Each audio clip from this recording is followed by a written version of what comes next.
Kada sam počela se bavim baštovanstvom, dobijala sam pogrešne savete, a to je izvaditi svu mrkvu pre samih snegova, zato što će mrkva smrznuti. To mi se nije dopalo, zato što sam onda morala da punim nekakve kante peskom, da stavljam mrkvu i kada bih izvadila mrkvu, vidjela sam da je sve to u principu propalo, zato što je to bilo carstvo mrkvine muhi. Zato sada berem mrkvu i kada pada sneg i želim da vas naučim kako da posadite mrkvu u no-dig sistemu na nekoliko načina kako biste imali cele godine. Sigurno ste i vi dobijali puno savjeta na tu temu, pa jedan od savjeta je da zamrznem mrkvu i da je na taj način korisno, što mi je bilo suludo toliko sveže hrane uništiti, svežih vitamina. Tako da sam ja došla do svog sistema i to. Ostavila sam da ostane mrkva u bašti jedne sezone, da pratim šta će se dešavati i onda sam ispod snega vadila svežu mrkvu i rekla aha, šta ćemo sad? Zašto ste me pogrešno učili? I rešila da sve vas učim kako da imate svežu hranu tokom cele godine. Poslednji turnusi mrkve, dobro se razvila, šantenej je inače kratka mrkva, kratke vegetacije, tako da je stigla sada za berbu i ja ću do aprila imati svežu mrkvu iz vlastite bašte. Sada ćemo da postavimo prvo model da vas naučim kako sve možete da posejete mrkvu u no-dig sistemu. Ovo je danas za pogačice od mrkve. Ja sam dobijala savjete kada sam kao početnik krenula sa setvom mrkve. Ti savjeti se nekako meni nisu dopadali. Ne dopada mi se da utrapim mrkvu, da je stavim u pesak, da je uskladištim u zamrzivaču, tako da sam našla svoj sistem za kontinuiranu berbu setve mrkve. I upravo o tome pričamo. Za početak je jako bitno da postavite svoju ranoprolećnu zonu, a i da znate na koji način treba da posejete svoju mrkvu upravo prema modelima. Na YouTube kanalu postoji mnogo sistema setve i sadnje. Svi su oni tačni, ali svake godine tražim jednostavniji. Pada sneg, radimo bašti, pripremam rano prolećnu gredicu. Hoću da vam pokažem kako možete sve da napravite, odnosno posejete mrkvu u no-dig sistemu.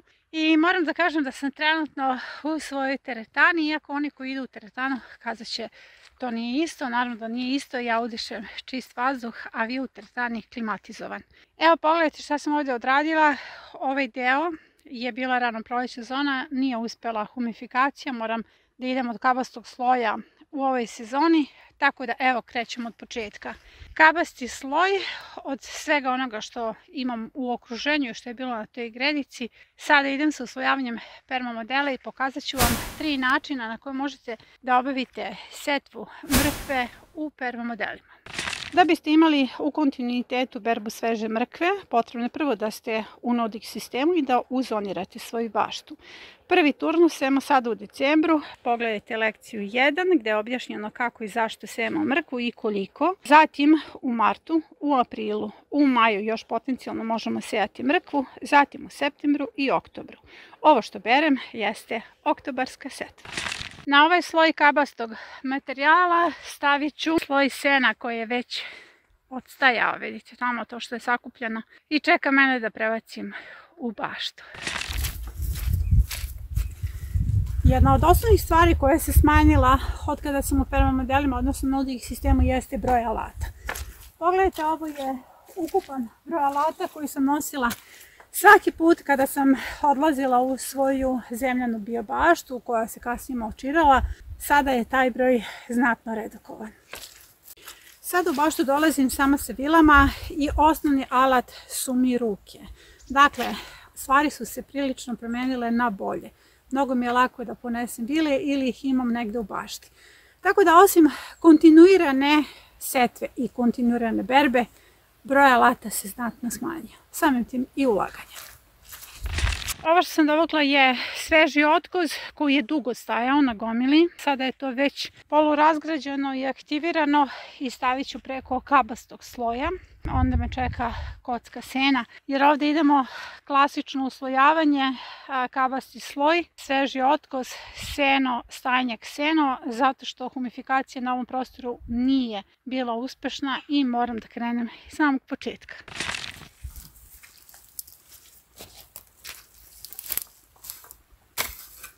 Postoji 3 načina sadnje mrkve u permamodele. Sva 3 načina su u redu i legitimne su. Jedan način jeste da režete makazama, drugi da gradite odmah tunele kod nadogradnje permamodela koji je vrlo jednostavan, to je najjednostavniji način, ali postoji nešto jednostavnije, a to je upotreba kartona u izgradnji tunela za mrkvu i to ću vam pokazati upravo danas. I evo sloj svežeg otkosa je postavljen. Sada ćemo ići dalje. Kada ste postavili kabasti sloj, sveži otkos, tada ste dobili temelj za svoj permamodel.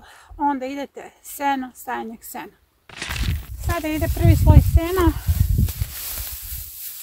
pa do 10 cm.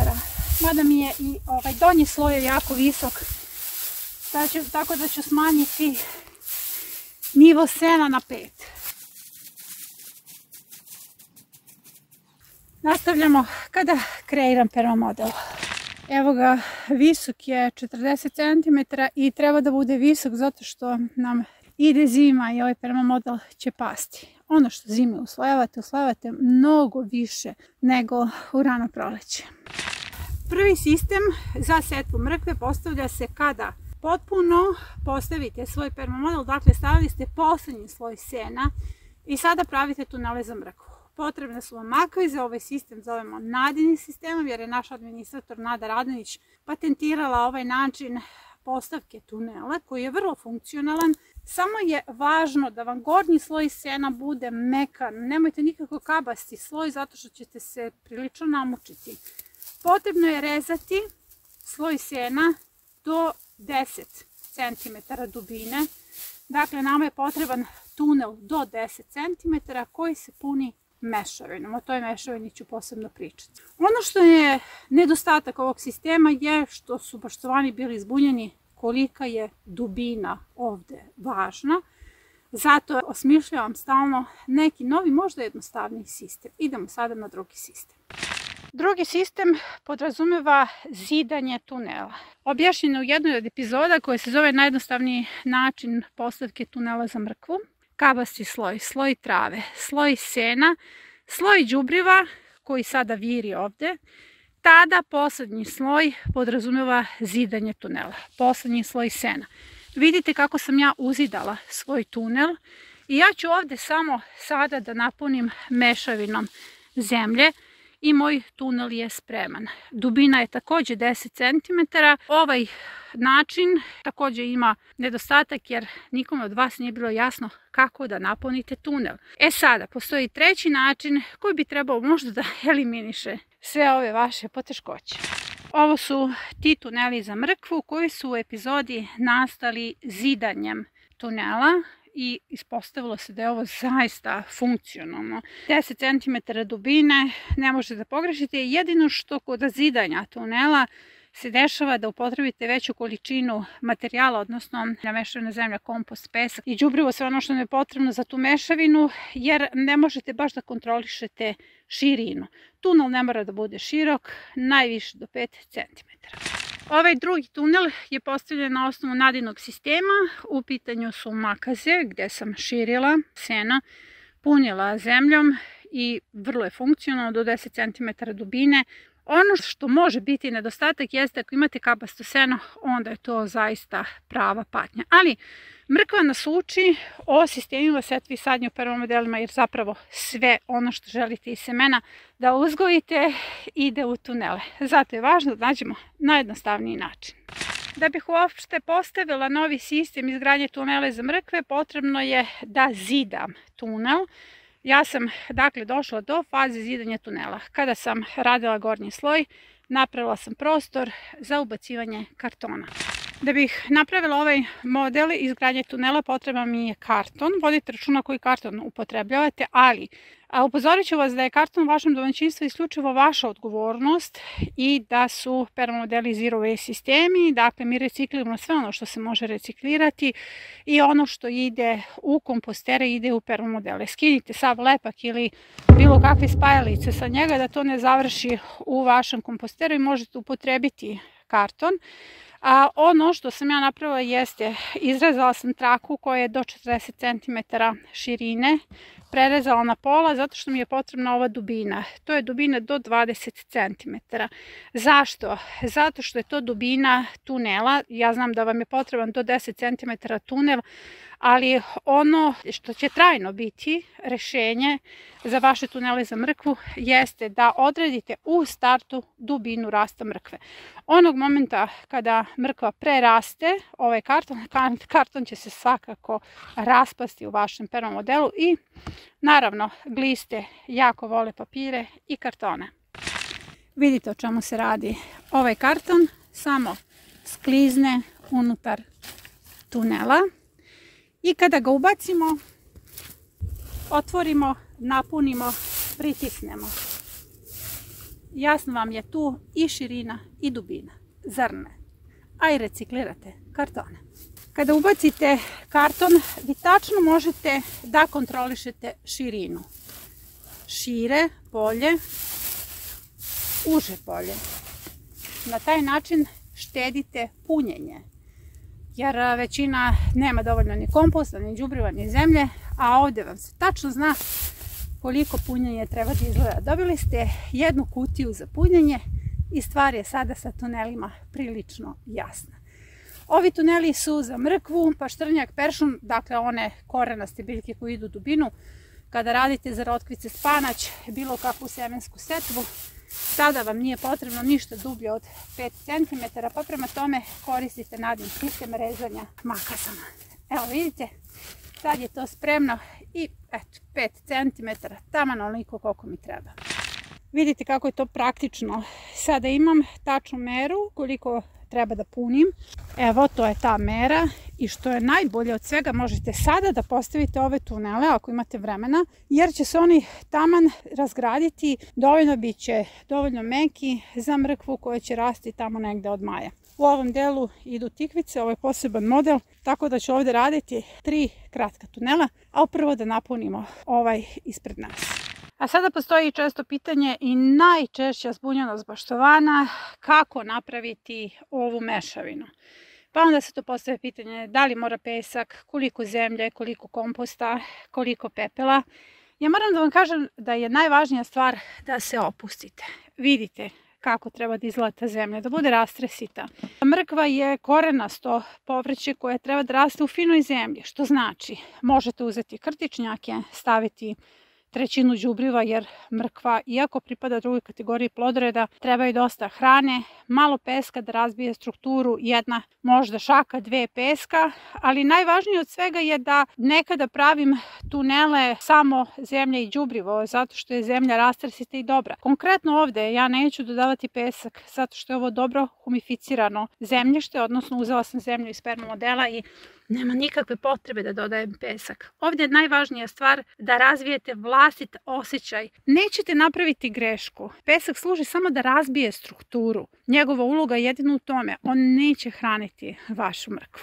U ovim tunelima potrošila sam mnogo manje mešavina za punjenje nego klasičnim tunelima koje sam do sad radila. Zato što karton zadržava rasipanje. Vidite kako to ide jednostavno. Kao da punite neku kutiju.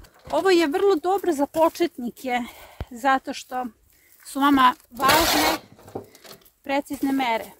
To vam je kao kada prvi put pravite neku tortu i sad pitate za recept. Ja vam kažem, otprilike stavite brašno, otprilike ulja, otprilike šećer i vi se odmah hvatite za glavu. Šta je to otprilike? Otprilike znaju samo oni koji su iskusni. Evo zato vam sada dajem tačne mere. Ali kada je u pitanju mešavina, zaista nemojte da kupujete pesak da biste imali za mešavinu, jer pesak služi samo da razbije strukturu. Ako je struktura zemlje dobra i bez peska će vaša mrkva da raste. Dodajte samo malo više komposta i to je to. Tunel je gotov, bilo je vrlo jednostavno napraviti ga. Mislim da je ovo jedan od najjednostavnijih načina kada je u pitanju isučivanje samih frustracija baštovana, jer sada znate koja je dubina, koja mera, koliko vam treba. Možete da kontrolišete širinu, može biti šire i uže, znači vi kontrolišete širinu ovog tunela pritiskom sa strane. Naravno onda će doći još 3 tunela i pritisak će biti veći. Potrebno je dopuniti do vrha, to ću sada da uradim, ali baš intenzivnije pada sneg, pa želim da završim snimanje pre svega zbog kamere. Dakle, napunite do samog vrha i to je to. To vas čeka spremno za narednu sezonu. Ovo je rano prolećna zona, ovdje će ići prvi turnus mrkve o kojoj sam pričala u lekciji 1, pogledajte lekciju 1, oni kojima je to dostupno. Idemo sa setvom mrkve, strateška odbrana od puževa, ali ograničen broj sadnica i o tome sam rekla u lekciji 1. Idete sa Nantes mrkvom, izaberite pravilne posude i to je to za ovu epizodu. Imate još jedan način uz prethodna 2, ne možete sigurno da promašite tunele za mrkvu. I na kraju svake epizode berba imam ovdje mrkvu, paštrnjak, inače obožavam paštrnjak u svim izdanjima, krem supa, dodaje se svim čorbama, celer. I odmah da vam kažem, ako želite da berete celere sada kao ja u decembru, važno je da ispratite lekciju 1 i da ih posijete upravo sada u decembru. A sada sam došla po bijele rotkve. Inače, nemojte da vas brine ovo što je list rotkve, na neki način deluje kao da je smrzao, to njoj ne smeta. Plod rotkve je odličan. Sveža hrana iz zimske bašte. I ubrat ću ovaj kineski kupus. Nemojte da vas brine što su mu listovi ovako nekako pali. To je uobičajeno kod kineskog kupusa u ovom periodu, jer zapravo njemu ne trebaju ovi listovi, mi pratimo njega iz centra. Sada ćemo da ga uberemo. Evo ga, divan primjerak. Dakle, treba mi centar, ali ovo će se iskoristiti. Odmah ću ga očistiti na licu mesta da bi mi ovaj višak listova ostao na pernom delu. Inače, ove listovi su hrskavi i preukusni. Aha, evo ga, sakrila se. Vratit ću je nazad. Danas je dan za ljubav. Vidite kako se živa bića kriju. I kada skinete ovo lišće koje je promrzlo, ovi štapovi, ove stapke su predivne, jako sočne, možete da isiskate, napravite salatu ili da skuvate kao varivo. Izvadit ću i čičoku, ona se malo teže vadi, ali evo je, tu je. Sada se zna šta će biti moj obrok danas. Krem supa od čičoke, salata od kineskog kupusa, palačinke od kineskog kupusa. U ovoj epizodi pokazala sam vam kako da napravite tunele za mrkvu, jer to zbunjuje većinu baštovana. Pokazala sam vam možda najlakši način pripreme tunela koji će možda biti i potpuno nov način za narednu sezonu. Imala sam berbu, sve vreme radim u lošim uslovima, kiša i sneg se smenjuju, smrzla sam, gladna. Idem sada da skuvam obrok iz svoje zimske bašte. Za narednu sezonu isplanirajte i vi zimsku baštu. Ostajte dobro i nemojte nam što zameriti.